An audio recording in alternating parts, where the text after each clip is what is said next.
खाना बनाने से लेके घर की साफ़ सफाई, किचन की साफ़ सफाई, बर्तन और कपड़े, लोगों को सिर्फ ये कुछ ही काम नज़र आते हैं।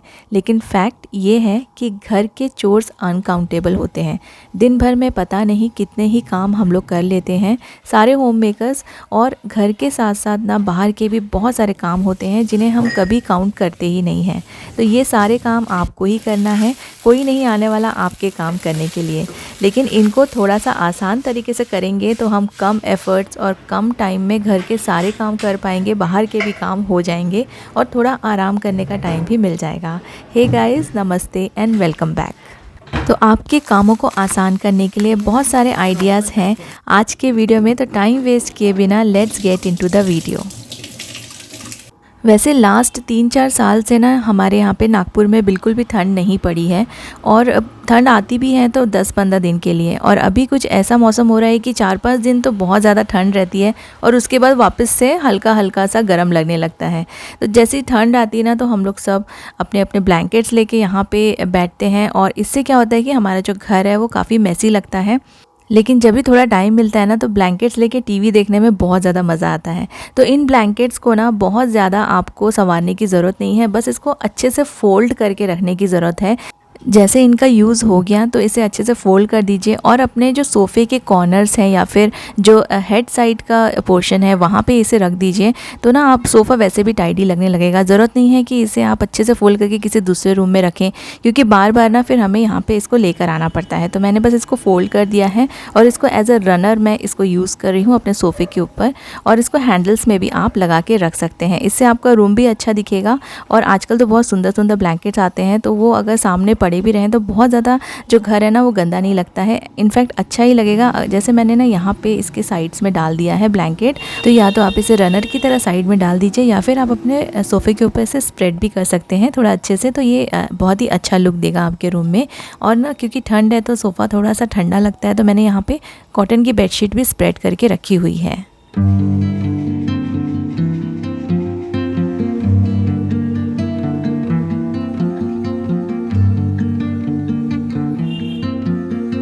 हल्के फुल्के शॉल वगैरह रखने के लिए आप कोई केन के बास्केट या फिर जो जूट के बास्केट्स आते हैं वो यूज़ कर सकते हैं, मार्केट से ला सकते हैं। मेरे पास ये मैंने DIY किया था और ये मैंने इसका वीडियो भी आपके साथ शेयर किया हुआ है कुछ मंथ्स पहले। तो ये अगर आप यूज़ करेंगे तो इससे घर और भी सुंदर लगेगा और आपकी जो चीज़ें बिखरी पड़ी रहती है ना उनको भी एक प्रॉपर स्टोरेज मिल जाएगा। कुछ बर्तन ऐसे होते हैं जिन्हें हम जल्दी जल्दी वॉश तो कर लेते हैं, लेकिन टाइम पे हम उन्हें ना यूज़ नहीं कर पाते, या कुछ रिक्वायरमेंट होती है कि ये स्पेसिफ़िक जार हमें चाहिए और इसमें कुछ सामान भर के रखना है, तो पता चलता है कि वो सूखा ही नहीं है। कुछ ऐसे कंटेनर्स होते हैं जिनको ड्राई होने के लिए बहुत ज़्यादा टाइम लग जाता है। तो ऐसे जो कुछ कंटेनर्स होते हैं ना आप उनको रात में वॉश कर लीजिए, क्योंकि फिर रात भर मिल जाएगा उनको ड्राई करने के लिए।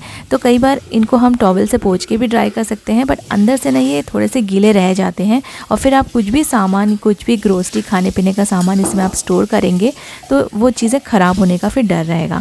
तो सबसे पहले तो इनको आप रात में वॉश करने का प्लान कीजिए ताकि रात भर आपको मिल जाए। और इनको ना सिर्फ उल्टा करके रखने से ये ड्राई नहीं होंगे, जब तक इनको अंदर से एयर नहीं लगेगा तब तक ये गीले ही रहेंगे अंदर से। तो या तो कोई स्पून रख दीजिए, कोई हल्की फुल्की चीज़ इनके नीचे रख दीजिए और फिर इनको उल्टा करके रखिए, तो इनमें एयर जाएगा ना तो रात भर में ये फटाफट से सूख जाएंगे और सवेरे आप इनको यूज़ कर सकते हैं।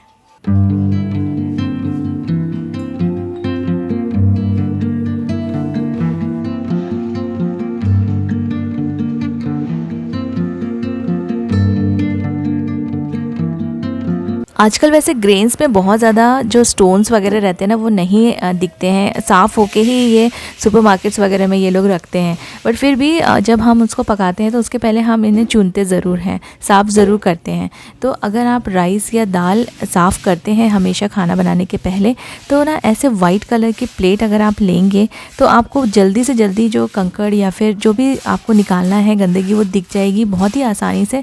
और दूसरे जो प्लेट्स रहते हैं ना उनमें ना थोड़ा सा कुछ हम मिस कर जाते हैं, कई बार दिख नहीं पाते हमें।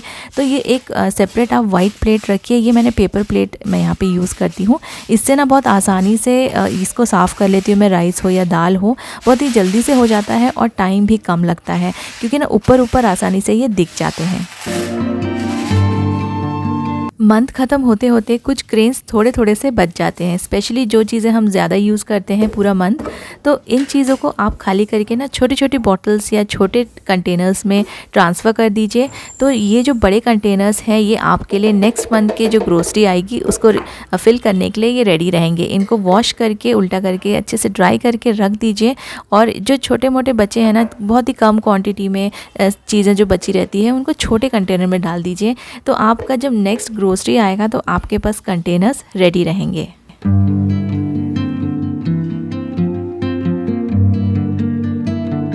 कई सारे लोगों से मैंने सुना है कि स्टील के कंटेनर्स ज़्यादा बेटर होते हैं, स्टील के कंटेनर्स में सामान ख़राब नहीं होता है, इसमें स्टोर करके रखना चाहिए। लेकिन मेरा जो एक्सपीरियंस है ना, स्टील के कंटेनर्स को मेंटेन करना और फिर इसे संभालना, यूज़ करना, इसमें चीज़ें स्टोर करना थोड़ा सा डिफ़िकल्ट है। एक तो इनको खोलने में बहुत ज़्यादा टाइम लग जाता है। जब ये कंटेनर्स न्यू रहते हैं तब आसानी से ओपन हो जाते हैं, लेकिन जैसे जैसे थोड़ा थोड़ा टाइम निकलता जाता है, ये ओल्ड होने लगते हैं, तो इनको ना खोलने में बहुत ज़्यादा समय लगता है और बहुत मेहनत लगती है, बहुत टाइट हो जाता है। कभी कभी तो ये ओपन भी नहीं होते हैं। तो स्टील के कंटेनर्स और ये कई बार ना क्योंकि थोड़े रिएक्ट कर जाते हैं और इनमें रस्ट भी लग जाता है कुछ चीज़ों के साथ मिक्स होके। तो मेरे हिसाब से ना कांच के जो कंटेनर्स होते हैं या फिर जो बहुत अच्छी क्वालिटी के जो प्लास्टिक के कंटेनर्स होते हैं, आजकल एयर टाइट कंटेनर्स और बहुत ही अच्छे ग्रेड कंटेनर्स मिलते हैं जो कि हमारे हेल्थ के लिए ख़राब भी नहीं है। जैसे लोग कहते हैं कि प्लास्टिक यूज़ नहीं करना चाहिए, तो ये फूड ग्रेड प्लास्टिक्स होते हैं। ये बिल्कुल फूड स्टोरेज के लिए ही बने हुए होते हैं, तो ये आपको बिल्कुल नुकसान नहीं देंगे। और कांच के जो कंटेनर्स होते हैं वो तो और भी अच्छे होते हैं, लेकिन आपको थोड़ा हैंडलिंग प्रॉब्लम है, कांच के बर्तन यूज़ करने के लिए थोड़ा डर लगता है, तो आप ऐसे प्लास्टिक के एयर टाइट कंटेनर यूज़ कीजिए। बिल्कुल सेफ़ हैं और इससे आपको कोई भी हेल्थ इश्यूज़ नहीं होंगे।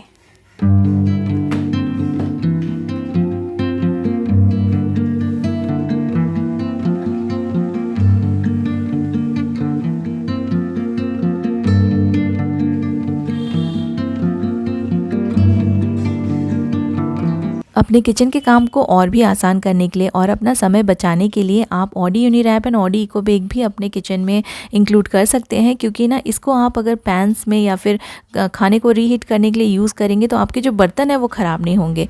इनफैक्ट आप इसे रोस्टिंग वगैरह के लिए भी यूज़ कर सकते हैं। जैसे पैन में आपने ये वाला पेपर, ये वाली शीट डाल दी और उसके ऊपर आपको जो भी रोस्ट करना है कीजिए। आपका जो पैन है ना वो बिल्कुल ख़राब नहीं होगा और बार बार आपका टाइम वेस्ट नहीं होगा इसको वॉशिंग में। Oddy Uniwrap and Oddy Ecobake आप ऑनलाइन ले सकते हैं अमेज़ॉन या फ्लिपकार्ट से, या आपके नियर बाय स्टोर्स में भी ये हर जगह अवेलेबल है। मेरे हिसाब से अगर आपका किचन का सिंक गंदा है ना, तो किचन कभी भी साफ़ नहीं दिख सकता, और अगर सिंक गंदा रहेगा तो बहुत सारे कीड़े मकोड़े, कॉकरोचेस आपके घर में आएंगे ही आएंगे, क्योंकि ये सबसे बड़ा एंट्री पॉइंट होता है। दिन भर तो आई एम श्योर आप अपने सिंक को साफ़ रखते होंगे, लेकिन रात की जो सिंक की सफाई है ना वो बहुत ज़्यादा इंपॉर्टेंट है, क्योंकि रात में ही सारे कॉकरोचेस एंड जितने भी इंसेक्ट्स हैं ना वो निकल के आते हैं। तो सबसे पहले तो ना अगर कुछ भी आपके जो सिंक की जाली है, थोड़ा बहुत भी कुछ खाना उसमें है, तो उसे अच्छे से आप पूरा रिमूव कर दीजिए, उसे डस्टबिन में डाल दीजिए। और जितनी भी जालियाँ लगी हुई है, जैसे मेरे यहाँ पे 2 जालियाँ हैं, इन दोनों को अच्छे से मैं साफ़ कर लेती हूँ और पूरा का पूरा सिंक ना साबुन से पूरा अच्छे से स्क्रब कर लेती हूँ। थोड़ी बहुत भी गंदगी नहीं रहनी चाहिए।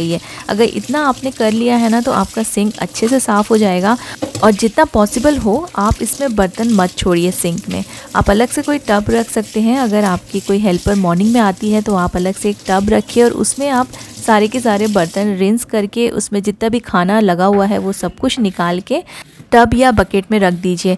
कोई भी आप टोकनी में मत रखिए। मैं टोकनी इसलिए मना कर रही हूँ क्योंकि ना पूरा का पूरा जो हमारे गंदे बर्तन रहते हैं उसका पानी अगर निकलेगा तो वो आपके काउंटर पे जाएगा और फिर वो भी आपका जो काउंटर और सिंक है उससे भी गंदा हो जाएगा। इसलिए आप टब यूज़ करेंगे तो कुछ अगर पानी गंदगी रह गई है तो वो टब में ही रहेगी। मॉर्निंग में आप उसे बर्तनों के साथ साफ़ कर सकते हैं। तो अपना जो सिंक है उसको साफ़ कर लीजिए। सिंक के आसपास का एरिया अच्छे से ड्राई कर लीजिए।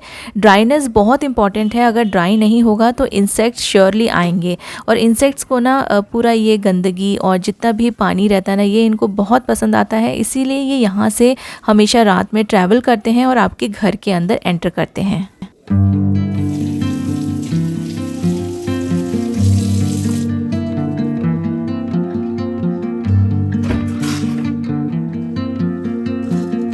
मैं यहाँ पे सिंक में थोड़ा सा डीस्केलर डाल रही हूँ। ये मैं वॉशिंग मशीन और डिश वॉशर के लिए यूज़ करती हूँ। इससे अगर जो हमारे पाइप में साइड में गंदगी लगी रहती है ना ड्रेनेज पाइप में, वो पूरी निकल जाएगी। और इसके साथ साथ मैंने 2 चम्मच इसमें नमक डाल दिया है। थोड़ा देर इसको ऐसे ही रहने दीजिए और फिर उस पर अच्छा खौलता हुआ गर्म पानी डाल दीजिए। तो ऐसा धुआं निकलेगा ना, पूरी की पूरी गंदगी चली जाएगी और फिर आपके घर में इंसेक्ट्स नहीं आएंगे और कीड़े मकोड़े कम आएंगे या नहीं आएंगे, तो आपकी किचन में गंदगी कम होगी और साफ़ सफाई का काम भी आपका आसान हो जाएगा, कम से कम हो जाएगा।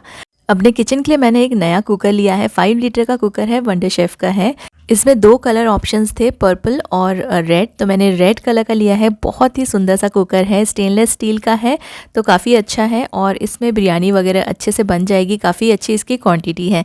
तो न्यू प्रोडक्ट है, जब भी मैं इसका यूज़ करूँगी तो मैं आपको रिव्यू ज़रूर दूँगी कि ये किस तरह का है, कैसा है।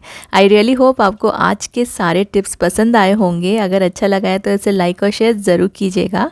Thank you so much guys for watching.